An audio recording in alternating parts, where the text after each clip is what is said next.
New Jersey's most contentious House race is in District 7, which spans from the Delaware River in Warren County to the urban suburbs in Rahway. The race between GOP incumbent Tom Kean Jr. and Democratic challenger Sue Altman is neck and neck, with national implications helping to decide the balance of power in Congress. Early voting numbers for the district show more Democrats voted early there than Republicans by about 4,600, but that doesn't indicate who will turn up at the polls today.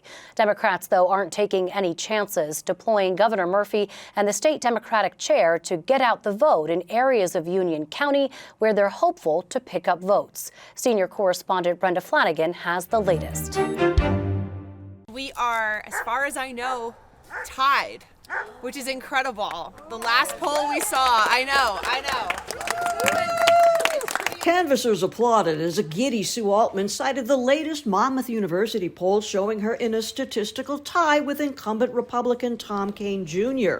On Election Day, the hottest New Jersey congressional race is a jump ball. We know that Democrats have turned out more voters, early voting and vote by mail in the 7th District.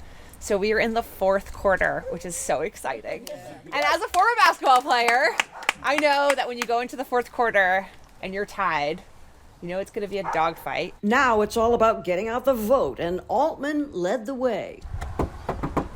These volunteers knocking on doors in CD7 drove here from solidly Democratic congressional districts in New Jersey as part of a formidably organized ground game that's been electrified by the perceived threat to abortion health care posed by a Trump presidency.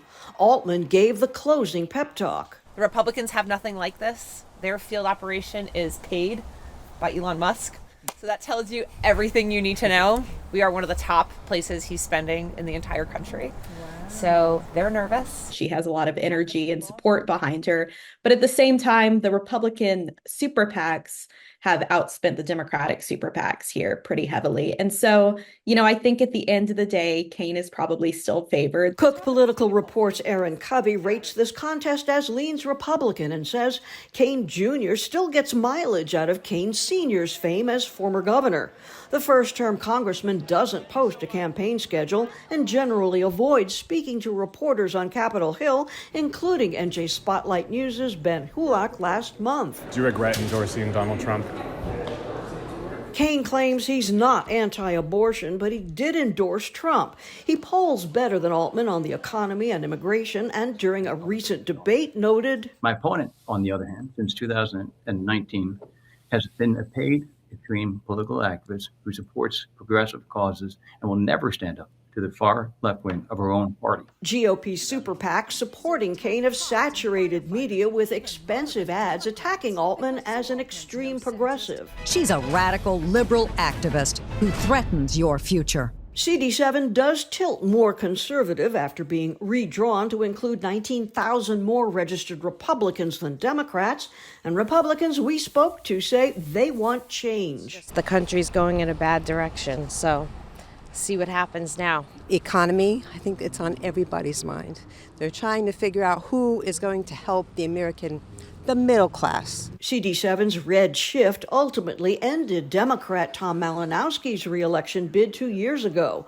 But the former congressman thinks Altman's gained significant momentum against Kean. I think her views are much more aligned, particularly on issues like abortion, with most of the voters in the district. We're talking about this race and this district significantly because Donald Trump is at the top of the ticket for the Republican Party. For Rowan analyst Ben Dworkin, Trump remains the elephant in the room. CD7 may trend MAGA red, but he suspects women here could get caught up in the apparent movement that's motivated many, including Republicans, to cast ballots for Kamala Harris in early voting. There is the potential in this district for significant crossover, but the question is really not just whether there's going to be crossover of Republicans who might vote for Harris because they're uncomfortable with Trump. Dworkin says the larger question is, if folks do vote for Harris, will they keep on voting for Democrats all the way down that CD7 ballot?